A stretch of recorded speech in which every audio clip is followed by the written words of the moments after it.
아까 윤석열 전 대통령 말씀하셨는데 네. 어젠가요? 그 윤 전 대통령이 또 김문수 후보 지지 호소문 메시지를 냈습니다. 저희야 뭐 고맙지요. 고마우십니까? 뭐 어둠의 민주당원이라는 얘기도 있고 한데. 어둠의 민주당원 윤 전 대통령. 예.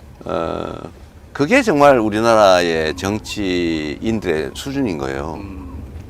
객관적으로 보면 그쪽에 도움 안 되거든요. 예. 근데 그들은 도움 된다고 생각해요. 왜 그러냐? 국민 정서와 동떨어져서 그렇습니다. 예. 판단이 국민의 판단과 달라요.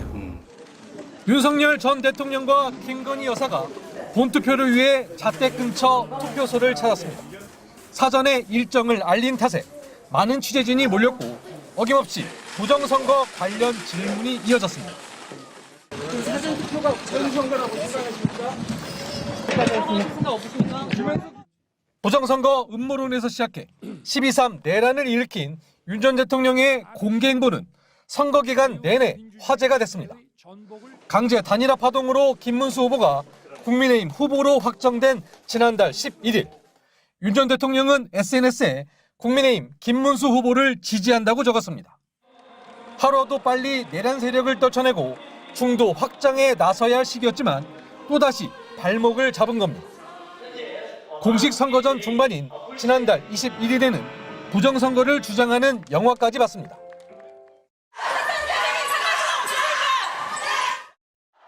비록 탈당은 했지만 그의 행보는 12.3 내란 그리고 국민의힘과의 관계를 또다시 소환했습니다.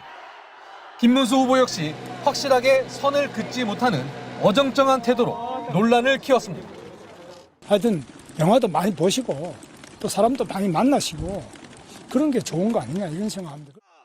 대선 본투표를 사흘 앞둔 시점에서는 극우 성향의 집회를 통해 김문수 후보 지지를 호소하기도 했습니다. 지금 김문수에게 우리의 힘을 모으는 것만이 해답입니다. 2025년 5월 30일 윤석열 드림. 마치 스토킹하듯 따라다녔고 결국 김문수 후보는 선거에서 참패했습니다. 대선은 끝났지만 윤 전 대통령과 국민의힘의 모호했던 관계 설정은 향후 보수 진영의 또 다른 숙제가 될 걸로 보입니다. MBC 뉴스 강현서입니다. 최근에 윤석열 전 대통령이 부정선거 관련된 영화를 관람했지 않습니까? 예.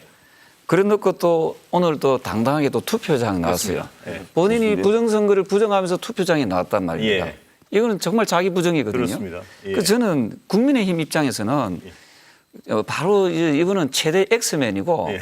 국민의힘의 선거 예. 해방꾼이다. 예. 이렇게 밖에 볼 수 없어요. 왜냐하면 본인이 부정선거를 확신하면은 투표장에 나타나면 안 되는 예. 거거든요. 그 이런 부분에 대해서 우리 보수의 입장에서는 정말 계속해서 위축되고 수축시키는 그런 아주 선거 해방꾼으로서 지금 작용하고 있는 게 바로 윤석열 전 대통령이다 이렇게 보는 그 거죠. 의식은 아까 이 작가님 설명해 주셔서 알겠는데 그 전술적 전략적으로는 완전히 그 할 이유가 없는 거 아닙니까? 할 이유가 부정선거는. 없고 방금 말씀하셨던 것처럼 자기 부정을 계속 하는 거예요. 예. 부정선거 얘기하면서 투표는 하라 그러고 예. 말이 안 되잖아요. 예측 부분, 최종 투표율.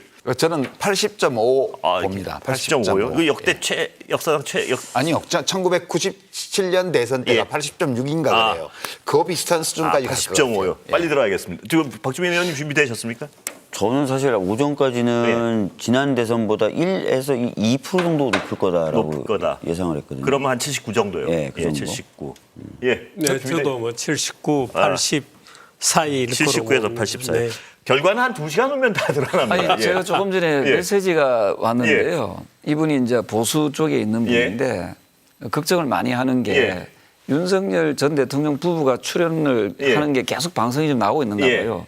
그래서 아마 중도층에 있는 사람들과 예. 그 분노한 시민들이 지금 투표장에 나온다는 거거든요. 아, 예. 그럼 투표율이 아마 갈수록 막판에 1, 2%더 올라갈 가능성이 있다. 그래요? 예. 이런 생각을 네. 좀 예. 지금 저한테 막 메시지를 보내면서 메시지 내용은 윤석열 씨가 투표하는 모습을 보고 중도랑 중도 보수가 쏟아져 나오고 있다 뭐 이런 건가요? 예, 그래서 반대측에 있는 예. 중도층과 이제 상대 쪽이죠. 더불어민주당 예. 지지 쪽에서 열받아서 예. 아마 투표장에 결집하는 모습으로 이분은 이렇게 추측하고 있는 것 같거든요. 예. 그래서 몇입니까? 그래서 아마 80을 좀 넘을 수도 있다 생각을 합니다. 그러면 예. 지금 유 작가님하고 예, 저하고 좀 비슷한 예, 생각을 하고 있는 것 같습니다. 국민의힘 김문수 후보가 당 쇄신을 표방하며 내세웠던 90년생 김용태 비상대책위원장. 선거 막판 윤석열, 김건희 부부와의 절연을 위해 총력을 다했습니다. 김 여사 문제에 대해 사과했고 윤 전 대통령을 향해서는 당 근처에 얼씬도 하지 말라며 일침을 날렸습니다. 하지만 이러한 노력은 친윤계에 곧장 가로막혔습니다. 윤상현 의원은 선거 승리를 위한 고육지책이라고 해도 우리 당의 뿌리와 정체성이라는 선을 넘어선 안 된다고 반발했습니다. 대선 경선에 출마했던 나경원 의원은 체제 전쟁이란 말을 입에 올렸습니다. 윤 전 대통령의 계엄 논리를 연상시키는 발언입니다. 저에게는 거대한 불의와 반국가 세력에 맞서 싸워 이길 용기와 투쟁력이 있습니다. 한 발 나아가 친윤계 지도부는 경선을 통해 뽑힌 김문수 후보를 한덕수 전 총리로 교체하려고 했습니다. 아무도 예상하지 못했던 새벽 3시 기습적인 후보 교체 공고였습니다. 대선보단 당권에만 신경 쓴다는 비판이 나왔습니다. 친윤 지도부는 제가 보기에는 너무나 그동안에 윤석열 대통령과 코드를 맞추면서 이게 무슨 전투력이라든가 뭐 민주주의에 대한 기본 원칙 이런 것들을 파손시킨 것들이 너무 많거든요. 친윤계가 윤석열 전 대통령과 한몸처럼 움직이며 당내 패권을 장악해왔지만 대선에서 참패하면서 이제 그 미래를 장담하긴 어렵게 됐습니다. 내란 특검이 시작되면 추경호 전 원내대표 등 친윤계 핵심 인사들에 대한 수사가 불가피하기 때문입니다. 당을 떠난 홍준표 전 대구시장은 이재명이 집권하면 내란 동조와 후보 강제 교체 사건으로 정당 해산 청구가 될 것으로 봤다며 당 소멸 가능성까지 거론하면서 친윤계를 맹비난했습니다. MBC 뉴스 지은수입니다.